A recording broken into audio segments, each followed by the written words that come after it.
Oi, alunos do sexto ano, sou o professor Marcos para mais uma aula de arte. Tudo bem com vocês? Espero que sim, e torcendo para que logo tudo volte ao normal. O importante é não pararmos, um ajudando o outro, que em breve venceremos esses desafios. Hoje nossa aula volta ao tema do corpo humano nas artes. Vamos descobrir que podemos transmitir mensagens com o nosso corpo.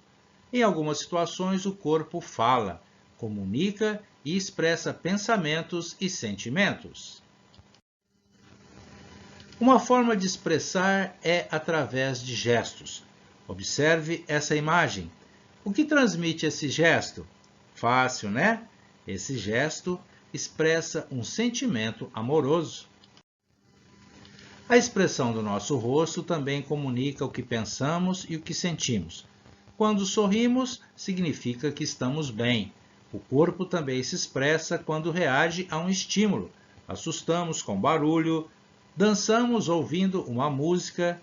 Diferentes manifestações do nosso estado de espírito são expressadas pelo corpo. Também nos expressamos pela forma como nos vestimos ou pelo modo como nos enfeitamos. Observe essa imagem.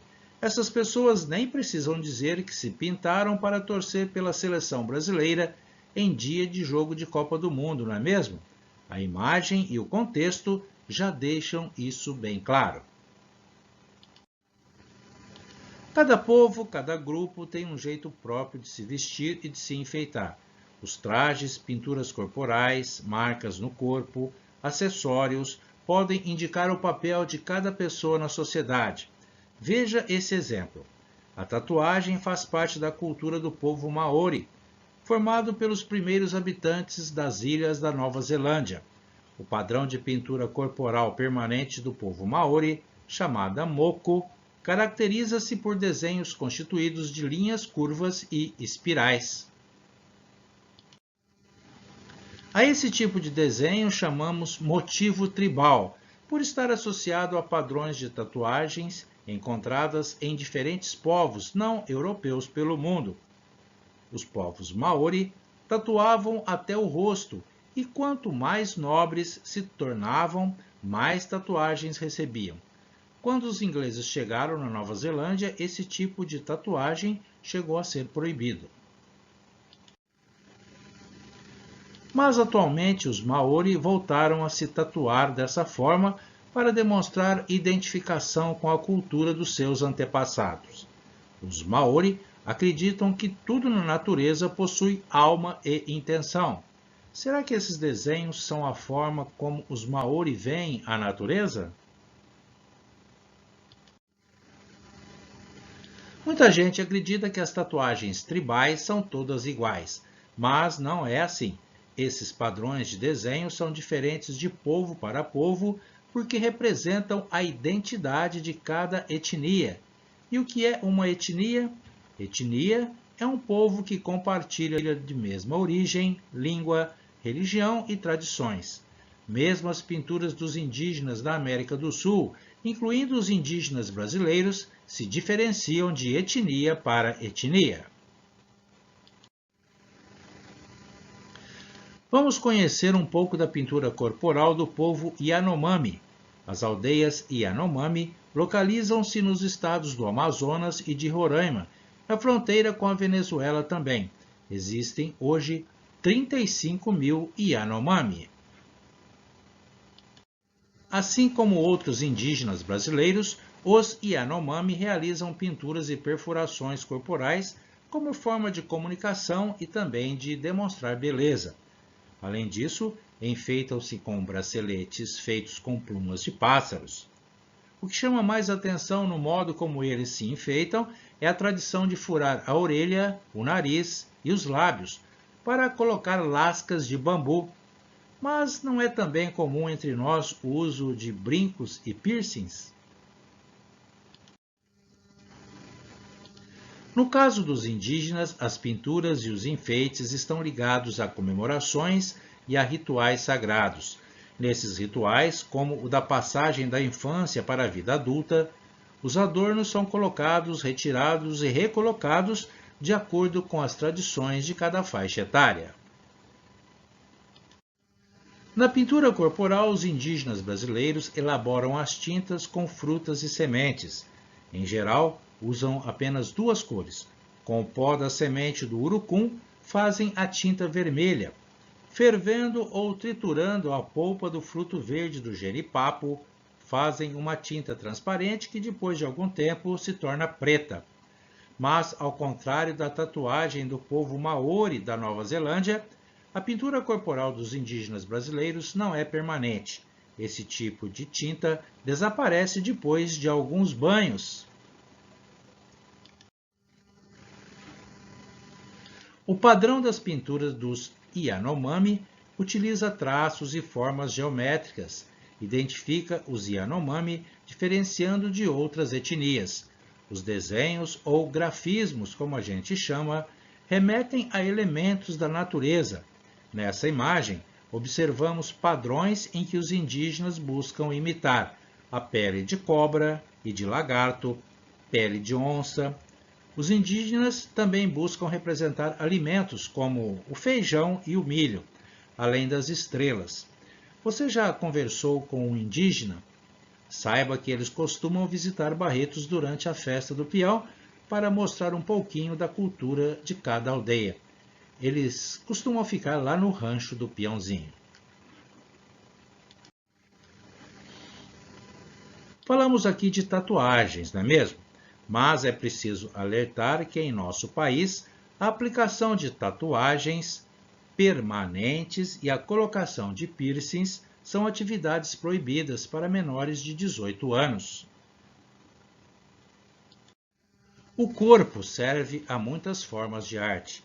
Muitos artistas usam o corpo com a intenção de defender os direitos humanos, a liberdade e lutar contra os preconceitos. E preconceito, nós já aprendemos, que é toda opinião ou sentimento baseado na falta de informação, baseado na ignorância. Lembra-se disso? Pois bem, nos anos 1970, época em que o país era governado por militares, um grupo musical desafiou o conservadorismo de forma bem irreverente. Esse grupo se chamava Secos e Molhados e tinha como vocalista o cantor Ney Matogrosso.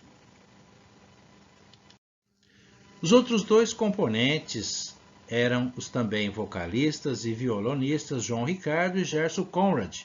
Os Secos e Molhados foi o primeiro grupo masculino com visual extravagante e pintura corporal que misturava enfeites femininos e masculinos. O trabalho do grupo, reunindo música e dança, questionava identidades, misturando fantasia e realidade. Desafiaram a censura do governo que controlava com rigor as artes e os espetáculos e fizeram muito sucesso entre as crianças. As músicas com temas cheios de sacis, fadas, lobisomens e duendes caíram no gosto da garotada. Eles misturavam gêneros como rock e músicas tradicionais portuguesas. Vamos apreciar um pouquinho da performance do grupo? O título dessa música que você vai ouvir e ver a performance chama-se Vira, de autoria de João Ricardo e Lully.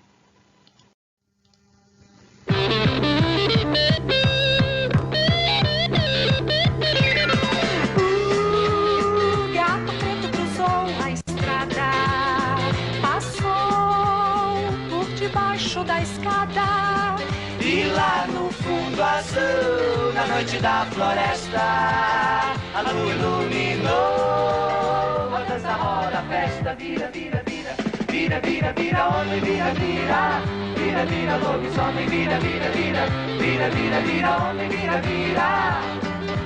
Bailam corujas e pirilampus entre os sacis e as fadas. E lá no fundo azul, na noite da floresta, a lua iluminou, a dança roda, a festa vira, vira, vira, vira, vira, vira, homem, vira, vira, vira, vira, lobisomem, vira, vira, vira, vira, vira, vira, homem, vira, vira.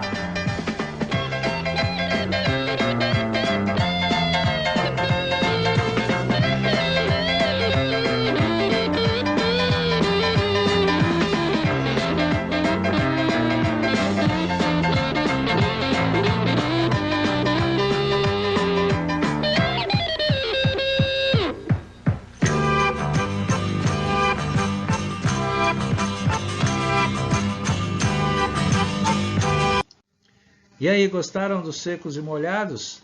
Você acha que um grupo irreverente como esse faria sucesso nos dias de hoje? Você conhece algum grupo parecido? Secos e Molhados fez muito sucesso nos anos 70. Bom, mas vamos à atividade de hoje. Na aula passada, nós aprendemos a desenhar uma cabeça vista de frente. Hoje vamos desenhar uma cabeça vista de lado.